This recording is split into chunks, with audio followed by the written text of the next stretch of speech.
అన్నదాత అన్నదాత మీ అన్నదాత చెమటోడ్చి ఆహారాన్నందించే రైతన్నా అనునిత్యం నీ కండదండగా నిలిచే నేస్తం ఎవరన్నా అన్నదాత అన్నదాత మీ అన్నదాత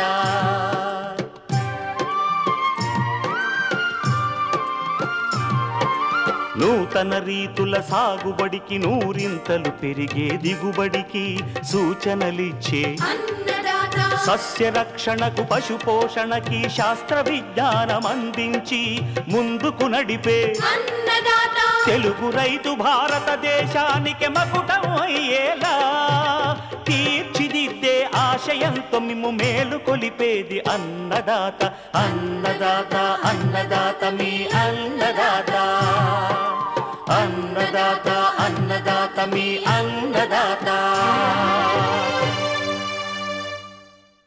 అన్నదాత ప్రేక్షకులకు నమస్కారం. ఈనాటి ముఖ్యాంశాలు: కాయలు ఎదుగుతున్న దశలో మామిడి తోటల్లో తీసుకోవాల్సిన జాగ్రత్తలు, వేసవి నువ్వులో ప్రస్తుత చర్యలు, బర్డ్ ఫ్లూ ప్రబలుతున్న నేపథ్యంలో కోళ్ల రైతులకు రంగారెడ్డి జిల్లా పశుసంవర్ధక శాఖ జాయింట్ డైరెక్టర్ సూచనలు, ఇంకా జై కిసాన్ వ్యవసాయ సమాచారం.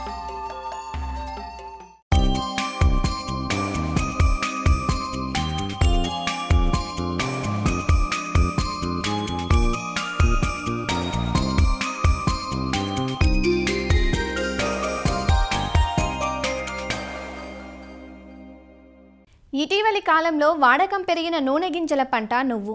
వేసవిలో జనవరి 2వ పక్షం నుంచి ఫిబ్రవరి 1వ పక్షం మధ్య విత్తుకున్న పంట ప్రస్తుతం పూత కాత దశల్లో ఉంది. పెరుగుతున్న ఎండలకు ఈ పంట బెట్టకు గురయ్యే ఆస్కారం ఉంది. ఈ దశలో బెట్టకు గురైతే దిగుబడి తగ్గే ప్రమాదం ఉంది. అంతేకాదు, రసం పీల్చే పురుగులు, కొన్ని రకాల తెగుళ్లు కూడా ప్రస్తుతం పంటలో కనిపిస్తున్నాయి. పంట సున్నిత దశల్లో బెట్టకు గురికాకుండా చూడటంతో పాటు ఎరువు వేత, సస్యరక్షణ పట్ల శ్రద్ధ చూపాలంటూ వివరిస్తున్నారు ఆచార్య ఎన్జీ రంగా వ్యవసాయ విశ్వవిద్యాలయం, శ్రీకాకుళం జిల్లా నైరా వ్యవసాయ కళాశాల విస్తరణ విభాగం అధ్యాపకులు డాక్టర్ డి చిన్నమనాయుడు. జనవరి చివరి వారంలో కానీ లేకపోతే ఫిబ్రవరి మొదటి వారంలో నువ్వుల పంటలు వేయడం అనేది జరుగుతూ ఉంటుంది. ఎక్కడైతే కాలువ నీరు కానీ బోర్వెల్ నీరు 1-2 తడులు ఇచ్చుకోగలుగుతారో అక్కడ నువ్వు పంట వేయడం అనేది జరిగింది. ఇవన్నీ కూడా ఇప్పుడు శాఖీయ దశ నుంచి పూత దశకు చేరుకునే దశలో మనకి నువ్వు పంట ఉంది.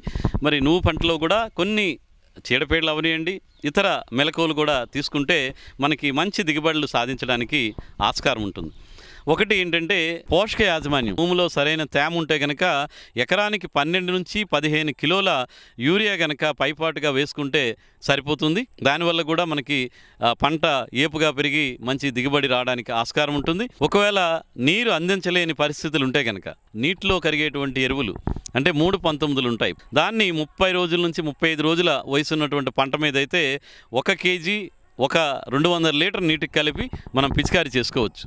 మళ్ళీ 55-60 రోజుల సమయంలో ఒకసారి 13-0-45ని ఎకరాకి 2 కిలోలు మనం పిచికారీ చేసుకుంటే కనుక మనం ఒక 15-20% వరకు కూడా దిగుబడి పెరగడానికి ఆస్కారం ఉంటుంది. కాబట్టి రైతు సోదరులు అవకాశం ఉంటే నీరు పెట్టి ఎరువులు వేయటం, లేదంటే పైపాటుగా ఈ పోషకాలని పిచికారీ చేసుకోవాలి. అదేవిధంగా నీటి తడులు. రైతులకు ఒక అపోహ ఏంటంటే నువ్వు పంటకు నీరు కడితే మొక్కలు చనిపోతాయని చెప్పి నీరు కట్టడం మానేస్తున్నారు. కానీ నీరు పట్టేటువంటి విధానంలో తేడా అనిపిస్తుంది. రైతులు ఏంటంటే ఈ పారుదల, ఫ్లడ్ ఇరిగేషన్ అంటాం, ఒకేసారి నీరు ఒకే కాలువ నుంచి ఎకరా పొలానికి కూడా పెడుతూ ఉంటారు. అంటే ఎక్కువ నీరు పెట్టడం అనేది జరుగుతుంది. దీనివల్ల ఏదైతే కాలువ దగ్గరలో ఉండే ప్రాంతాలు ఉంటాయో అవి నీరు పట్టేయడం వల్ల మొక్కలు చనిపోవడం, అదేవిధంగా శిలీంధ్ర తెగుళ్ళు ఆశించి మనకి పంట నష్టపోవడం అనేది జరుగుతుంది. కాబట్టి నువ్వు పంటకి నీరు ఫ్లడ్ ఇరిగేషన్ కాకుండా మనకు వీలైతే స్ప్రింక్లర్ ఇరిగేషన్, సూక్ష్మ నీటి యాజమాన్య పద్ధతుల్లో ఈ స్ప్రింక్లర్ తుంపర్ల సేద్యం పరికరాలతో కానీ లేదంటే రెయిన్ గన్ సహాయంతో కనుక 15 రోజుల వ్యవధిలో కనుక 2 నుంచి 3 నీటి తడులు కనుక ఇవ్వగలిగితే మనకి దిగుబడి 20-40% అధికంగా రావడానికి మరి ఆస్కారం ఉంటుంది. లేదు స్ప్రింక్లరు రెయిన్ గన్ లేనప్పుడు కాలువల రూపంలో అంటే పొలాన్ని మడుల రూపంలో తీసుకొని నీరు కట్టేటప్పుడు కాలువలు రూపంలో ఒక్కొక్క మడికి నీరు అందించుకుంటూ వెళ్తే మనకి ఆ నీటి యాజమాన్యం బాగుండి అక్కడ కూడా పంట దిగుబడి పెరగడానికి ఆస్కారం ఉంటుంది. అదేవిధంగా ఈ వేసవి కాలంలో వేసేటువంటి పంటల్లో మనకి కొన్ని రకాల చీడపీడలు కూడా ఉంటుంటాయి. అందులో ప్రత్యేకించి రసం పీల్చే పురుగులు ఎక్కువగా రావడం మనం గమనిస్తున్నాం. ఇవి వచ్చేటప్పుడు ఏంటంటే ఈ మొక్క నుంచి ఈ తెల్లదోమ కానీ లేదంటే పేనుబంక రసాన్ని పీల్చేయడం వల్ల ఈ మొక్క గిడసబారిపోవడం, ఆకులు చుట్టుకుపోవడం ఇలాంటివన్నీ జరుగుతుంటాయి, ఎదుగుదల తగ్గిపోతుంది. కాబట్టి వీటి నివారణ కోసం మనం ఎస్పేట్ కానీ 1.5 గ్రాములు లేదంటే ఇమిడాక్లోప్రిడ్ అనేటువంటి ఈ అంతర్వాహిక మందు ఏదైతే ఉందో 0.3 మిల్లీలీటర్లు 1 లీటర్ నీటికి చెప్పుని కలిపి ఒకసారి పిచికారి చేసుకోవాలి. అదేవిధంగా ఈ రసం పీల్చే పురుగులు ఉధృతి ఎక్కువగా ఉండేటప్పుడు అక్కడక్కడ మొక్కలు గిడసబారిపోవడం, పైన ఉన్నటువంటి ఆకులు చిన్న ఆకులు వచ్చేసి దాన్ని లిటిల్ లీఫ్ రోజెట్టి లాగా ఒక రోజా పువ్వులాగా దగ్గర ఆకులు వచ్చేస్తుంటాయి.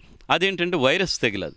అది కూడా మనకి తెల్లదోమ ద్వారా, తామర పురుగుల ద్వారా వ్యాప్తి జరుగుతుంది. కాబట్టి అలాంటి మొక్కలు ఎక్కడైనా గమనిస్తే కనుక వాటిని తప్పనిసరిగా పీకి నాశనం చేసేయాలి. ఈ విధంగా మనకు రసం పీల్చే పురుగులు, ఆ లిటిల్ లీఫ్ వచ్చేటువంటి సమస్యను కూడా మనం కొంతవరకు తగ్గించుకోవచ్చు. అదేవిధంగా నువ్వు పంటలో అక్కడక్కడ ఈ పక్షి కన్ను తెగులంటాం. ఆకుల మీద మచ్చలు ఉంటాయి, జేగురు అదేవిధంగా గోధుమ కలర్ కలిసినటువంటి ఆకుల మీద పక్షి కన్ను మచ్చలు కూడా మనకు అక్కడక్కడ కనిపిస్తాయి.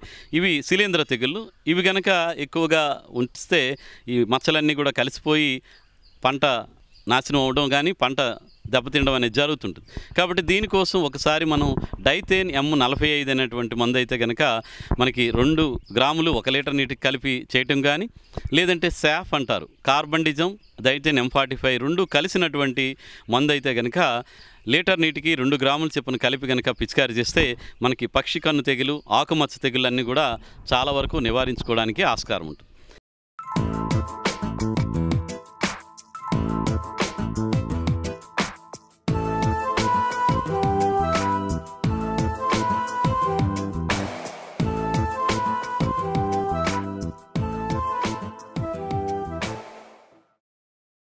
ఫలరాజమైన మామిడి తోటలు ప్రస్తుతం కాయ ఎదుగుదల దశలో ఉన్నాయి. ఈ దశలో చేపట్టే యాజమాన్య సస్యరక్షణ చర్యలు కాయ నాణ్యతను నిర్దేశిస్తాయి. కాయలు మంచి సైజులో పెరిగి మధురమైన రుచి సంతరించుకోవాలంటే పోషకాలను అందించాలి. అంతేకాక పండు నాణ్యతను దెబ్బతీసే పండు ఈగ నివారించడం, పక్వత వచ్చిన కాయలను సకాలంలో కోతలు చేసి సహజ సిద్ధ పద్ధతులలో మాగించడం చేస్తే మార్కెట్లో అధిక ధరను పొందే అవకాశం ఉంటుంది. మామిడికాయ నాణ్యతను పెంచే యాజమాన్య సస్యరక్షణ పద్ధతులను తెలియజేస్తున్నారు నిజామాబాద్ జిల్లా రుద్రూరు కృషి విజ్ఞాన కేంద్రం ఉద్యాన శాస్త్రవేత్త డాక్టర్ రాజ్ కుమార్. ప్రస్తుతం మామిడిలో అయితే కాయ ఎదుగుదల దశలో ఉంది. ముఖ్యంగా మామిడి రైతులు మనం గమనించాల్సింది ఏంటంటే ఈ మామిడి కాయలో సైజు రావడానికి పోషకాలు జాగ్రత్త ఇచ్చుకున్నట్లయితే మంచి ఎదుగుదల కనపడుతుంది. ఇకపోతే కాయ ఎదుగుదల దశలో మనకి 13-0-45 పిచికారీ చేసుకున్నట్లయితే కాయ సైజు పరిమాణం పెరిగి మంచి నాణ్యమైన కాయని మనం పొందవచ్చు. ఈ వేడి వాతావరణానికి ఈ కాయలో పండు ఈగ సమస్య చాలా ఉధృతంగా ఉండబోతుంది. రైతు సోదరులు మనకి ఎకరానికి 4 నుంచి 8 పండు ఈగ బుట్టలను ఏర్పరచుకోవాలి. అలాగే ఈ కాయ ఎదిగిన తర్వాత సరైన పక్వ దశలో మనం కాయ కోసుకోవాలి. సరిగా పక్వ దశనికి రానట్లయితే కాయ మగ్గడంలో కానివ్వండి, కాయ పండడంలో కానివ్వండి తేడా వస్తుంది. అలాగే కాయ నాణ్యత కూడా దెబ్బతింటుంది. ఇక కాయ కోతకు వచ్చిన సమయంలో ముఖ్యంగా రైతు సోదరులు గుర్తుపెట్టుకోవాల్సింది, కాయను తెంపిన వెంటనే దాని నుంచి ఫీల్డ్ హీట్ అంటారు, అంటే దాంట్లో ఉన్న వేడిని తగ్గించుకోవడానికి. అలాగే కాయ కోసిన వెంటనే ఆ తొడిమ నుంచి కారే బంక ఉంటుందో సొన అంటారు, అది కాయ మీద పడినట్లయితే డాగులు పడవచ్చు. వీటిని తగ్గించుకోవడానికి మనము వెదురు బొంగులతో ఏర్పరచుకున్న ఒక ప్లాట్ఫామ్ లాంటిది చేసుకుని ఈ కాయను ఏదైతే ఉందో తొడిమని కింది వైపుగా ఉండేటట్టు మనం ఈ కాయల్ని ఏర్పాటు చేసుకోవాలి. దానివల్ల 2 నుంచి 3 గంటలలో ఈ కాయ నుంచి గారుతున్న సొన ఏదైతే ఉంటుందో అది కిందికి కారిపోయి కాయ మీద పడకుండా ఎలాంటి మచ్చ లేకుండా చూసుకోగలుగుతాము. అదేవిధంగా ఈ ఫీల్డ్ హీట్ తగ్గిన తర్వాత ఈ కాయల్ని వీలైనంతగా ఈ దీనిపైన ఉన్న క్రిమికీటకాలు అలాగే ఫంగస్ బారి నుంచి కాపాడుకోవడానికి వీలైతే కార్బండిజం 1 గ్రాము లీటర్ నీటికి కలుపుకున్న ద్రావణంలో ఈ కాయల్ని మనం ముంచుకుని కడుక్కున్నట్లయితే ఎలాంటి శిలీంధ్రాలు ఆశించవు. కాయ ముగ్గే దశలో కూడా ఎలాంటి కుళ్ళు కూడా రాకుండా జరుగుతుంది. ముగ్గబెట్టుకునే క్రమంలో రైతు సోదరులు అలాగే వ్యాపారస్తులు గుర్తుపెట్టుకోవాల్సింది ఏంటంటే ఈ కార్బైడ్ తోటి ముగ్గబెట్టుకోవడం అనేది నిషేధించబడింది. న్యాచురల్గా ముగ్గ పెట్టుకోవడానికి గడ్డిలో కానివ్వండి, లేకపోతే ఇలా ప్యాక్ హౌజెస్లో మనకి ఇథిలిన్ ద్వారా ముగ్గించడం జరుగుతుంది. ఇలాంటి సదుపాయాలను ఉపయోగించుకొని మామిడికాయలని ముగ్గించుకోవచ్చు. అలా న్యాచురల్గా ముగ్గిన మామిడికాయలు అయితే మంచి రుచి, అలాగే ఆరోగ్యానికి కూడా ఎలాంటి హానికరం కలిగించకుండా మంచి నాణ్యమైన మామిడికాయలని మనం మార్కెట్లో పొందగలుగుతాము.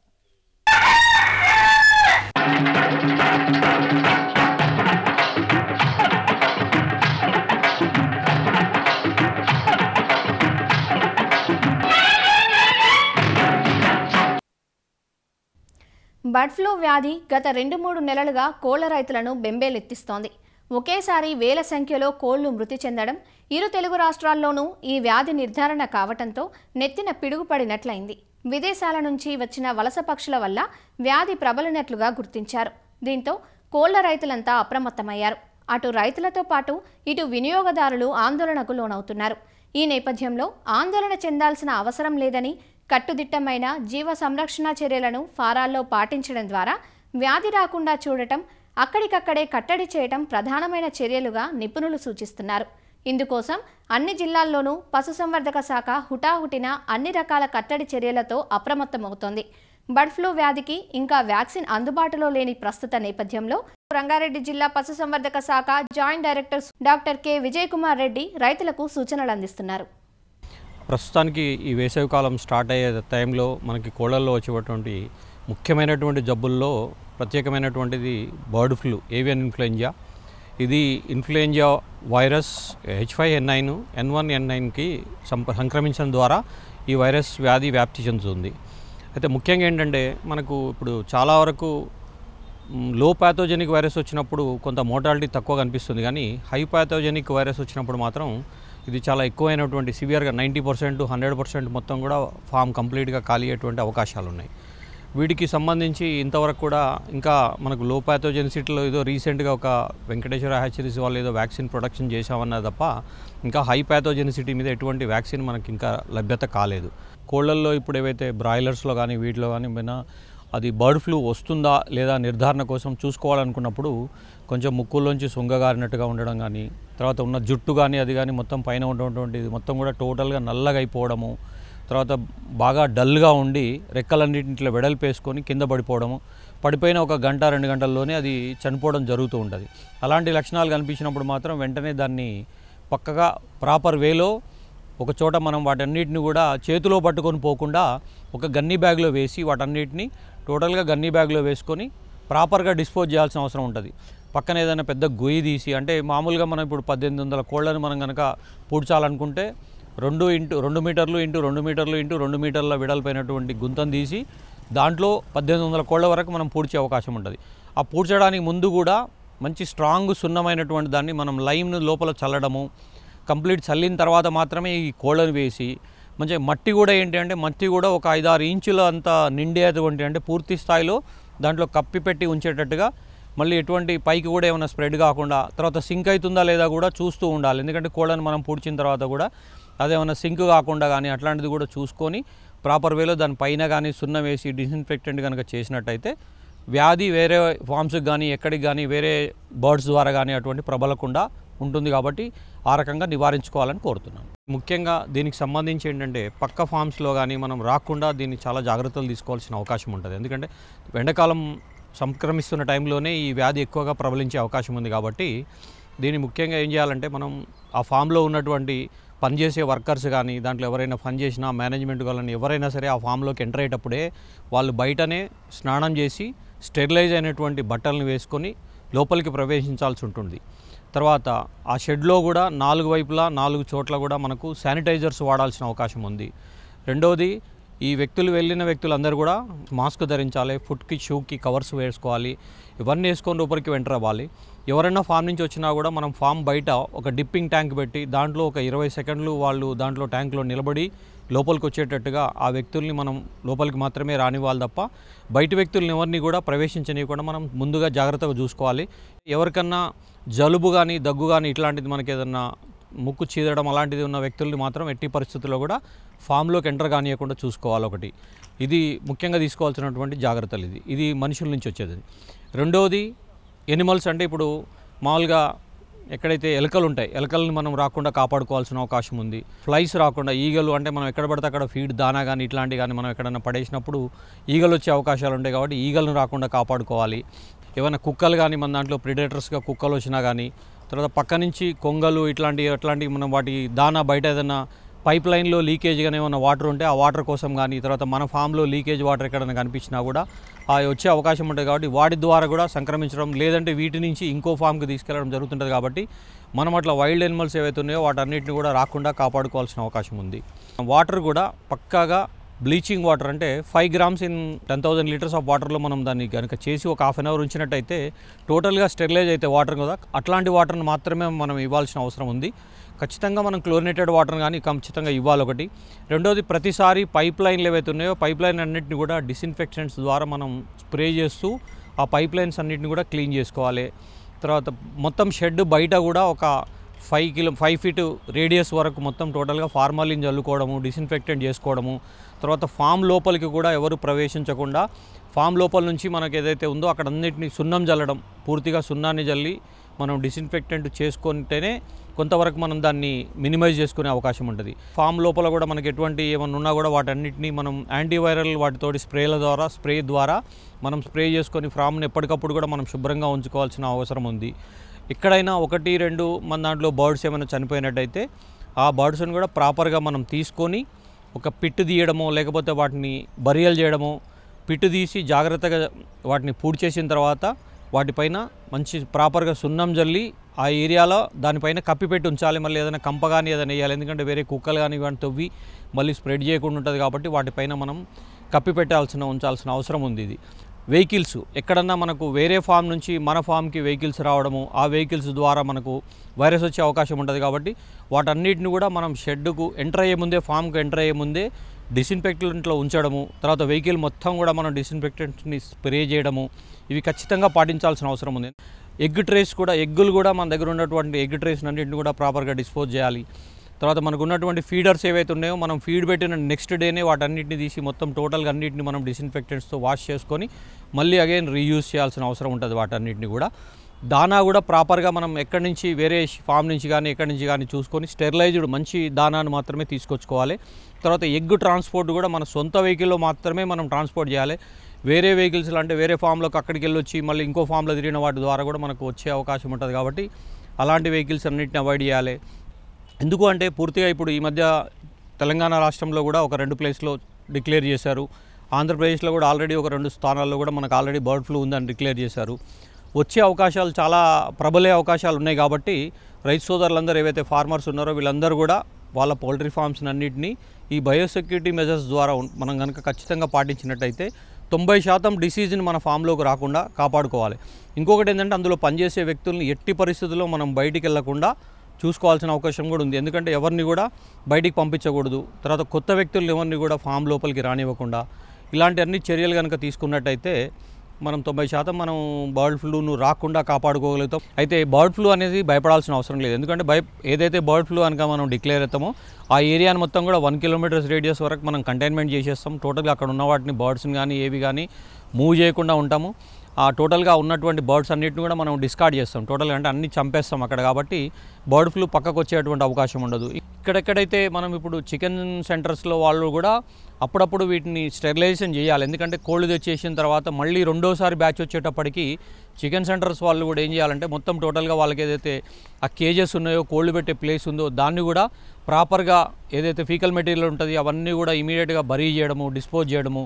రెండోది కొంచెం బర్నింగ్ ద్వారా కానీ అట్లా కానీ వాటిని స్టెరిలైజ్ చేసుకోవడము, ఫార్మలిన్ స్ప్రే చేసుకొని కొంచెం టోటల్గా ఆ షెడ్స్ కూడా కొంచెం క్లీన్ చేసుకున్నట్టయితే హ్యూమన్కు వ్యాపించకుండా ఉంటుంది. కొనేవాళ్ళకి పెద్ద ప్రమాదం వచ్చే అవకాశం తక్కువ. దీంట్లో చికెన్ కొనుక్కునే వాళ్ళు ఏమైందంటే మనం టెంపరేచర్ అది దగ్గర మనం 150-200 degrees టెంపరేచర్లో మనం బాయిల్ చేసి వాటిని ఉడకబెట్టి తీసుకుంటారు. కాబట్టి ఎట్టి పరిస్థితుల్లో దాని నుంచి కామన్ పబ్లిక్ మాత్రం ఎటువంటి జబ్బులు అయితే రావు. స్వచ్ఛందంగా మనం అందరూ డైరెక్ట్గా తినడానికి అయితే ఎటువంటి సంకోచం లేదు, తినేసేయొచ్చండి. దానికి ఆ ప్రాబ్లం అయితే లేదండి. Thank you.